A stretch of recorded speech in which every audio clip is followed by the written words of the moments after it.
بسم الله الرحمن الرحیم. سلام، نوراغا نوریم د افغانستان د الکترونیکي زده کړو د انګریزي ژبې ښوونکی.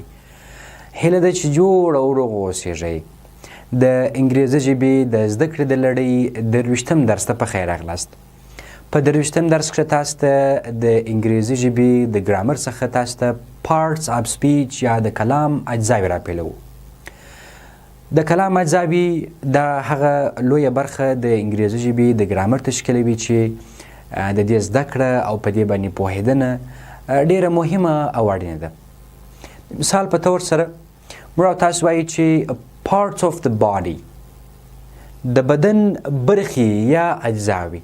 اوس د بدن په برخو یا اجزاو کې لاسونه شامل دي، سترګې شامل دي، پښې شامل دي، د مختلف نور برخې او اجزاوي شامل دي.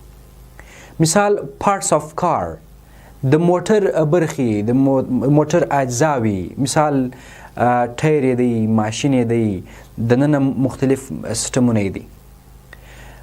parts of speech بیا څه ته وایي؟ parts of speech بیا د کلام برخو ته وایي، د کلام اجزاو ته وایي. اوس کله کلام کیږي، خبرې کیږي، وینا کیږي، دغه هر وینا چې تاسو پر مختلفو برخو باندې ویشئ او د کلام اجزاو باندې غږیږي او د کلام اجزاوي د ګرامر پر اساس باندې ترتیبوي او تنظیموي او هغوی پیژنئ او په کل کې د هغوی دنده پیژنئ چې د دې برخې دنده څه ده او دا کومه دنده اجرا کوي. دغه دپاره د کلام اجزاوي ډېرې مهمې او اړینې دي.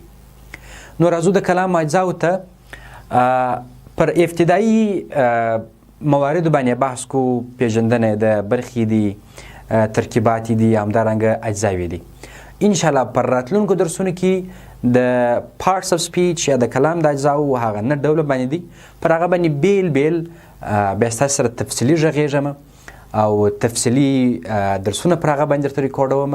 خو یوه غوښتنه دا درڅخه کوم چې کله درس روان وي نوټ در سره راواخلي، کتابچه در سره راواخلي. که چیرې کومه ستونزه یې په څه نه پوهېدلاست، په کوم لغات نه پوهېدلاست، په کلمې نه پوهېدلاست، هغه در سره یاداشت کړئ. کولی سئ چې زموږ د فیسبوک پاڼې که چیرې هلته موږ لینک شیر کړی وو، په هماغه لینک کې موږ ته هغه ستونزه شریک کړئ او یا د یوټیوب چینل کې چیرې موږ ویډیو پورته کوو هلته په کامنټ کې هغه خپله ستونزه ولیکئ، موږ رسیدګي ورته کوو، تاسو ته پر وخت باندې ځواب درکوو. نو راځو پارټس اف سپیچ د کلام اجزاوي، د کلام برخې. لومړی parts of speech is the combination of two words. د کلام اجزاوي چې دي د دوو لغاتونو څخه ترکیب شوی ده. دوه لغاتونه یو داسې دي د کلام یا parts of speech یې رامنځته کړی دی. لومړی parts معنا برخې، اجزاوي. دلته په انګریزي کې هم معناوي شته ورته، هم معناوي کلمې. parts means section, portion or a segment. دا ټول د برخو معنا لري یا د اجزاو معنا لري. دوهمه برخه د سپیچ یا وینا یا د کلام ده چې دا هم په انګریزي کې دلته معنا شوی دی. speech means saying, address, articulation. دا ټول د وینا یا د کلام معنا ورکوي. اوس تاسو په دې وپوهېدلاست چې د کلام اجزاوي یا پارټس اف سپیچ دغه خپله په خپل ځان کې د دوو لغاتونو څخه ترکیب شوي دي چې پارټس معنا برخې، سپیچ معنا وینا یا کلام. اوس لاندې ډیفینیشن پیژندنه ده. ډیفینیشن یې اوس وایو چې څنګه وپېژنو د کلام اجزاوي، په کوم ځای کې استفاده کیږي او باید څه ډول استفاده کړو. Words divided into various sorts according to their functions and grammar.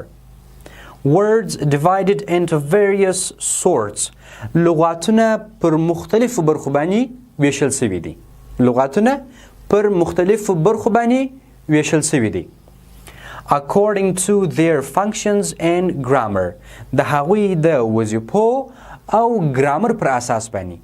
یعنی لغاتونه پر مختلفو برخو ویشل شوي دي د ګرامر او د هغوی د دندو پر اساس باندې. یعنی دا ټول یې د ګرامر او د هغوی د وظیفو چې کوم ځای کې دوی کومه وظیفه اجرا کوي، کومه دنده مخې ته وړي، دا په کل کې پر مختلفو برخو او اجزاو باندې ویشل شوي دي.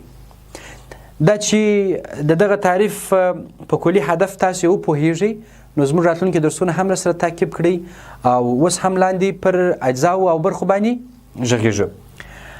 Parts of speech are 9 in number. د کلام اجزاوي عموما 9 دانې دي. یعنې تاسې باید که یو څوک پوښتنه درڅخه وکړي او چا سره د پوښتنې څخه مخ شئ چې د کلام اجزاوي څو دي، تاسې باید ډایرکټ ورته ووایاست چې د کلام اجزاوي نه دي. The parts of speech are 9 in number. You have to directly tell him that there are 9 numbers in parts of speech. For example, 1. The noun. The noun اسم یا نوم. Second, the pronoun ضمیر نومځری. The pronoun ضمیر نومځری. The verb فعل یا کړ. تاسې په تیرو درسونو کې هم د ورب سره څه ناڅه بلد سوي یاست. که مو تیر درسونه تعقیب کړي وي او تیر درسونه مو ریویو کړي وي، د هغوی نوټ مو سره اخیستی وي. ورب فعل یا کړ ته وایي. دا بیا وروسته د کلام په اجزاو کې یو ډېره مهمه او اساسي برخه ده. یعنی د انګریزي ژبې ګرامر بې له وربه هیڅ معنا نه لري. یعنی ورب د انګریزي ژبې د ټوله ګرامر زړه دی. که چیرې ورب نه وي، چیرې افعال نه وي موجود، فعالیتونه نه وي موجود، کړنې نه وي موجود، هیڅ هم نه رامنځته کېږي او ګرامر هم نیمګړی دی. Fourth, the adjective صفت ستاین نوم. صفت یا ستاین نوم. The adjective. Fifth, the adverb. قید. The adverb قید. The conjunction ارتباط ورکونکی توری. ارتباط ورکونکی یا ارتباط ورکونه د هغه توری دی چې لغاتونو، جملو او نویو برخو ته ارتباط ورکوي او هغوی سره نښلوي. The preposition حرفی اضافه یا اضافي توری.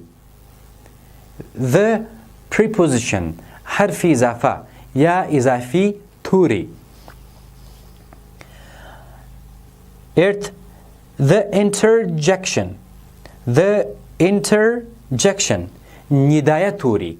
ندایه هغه اوازونه چې په ناڅاپي توګه باندې د درد، خفګان، خوشحالۍ، د حیرانتیا مختلف حالتونه کې د یو چا د خولې څخه وځي. دې ته interjection وایي چې دا هم د کلام د اجزاو یو ډېره مهمه برخه ده. 9. The article د تعریف توری. The article د تعریف توری.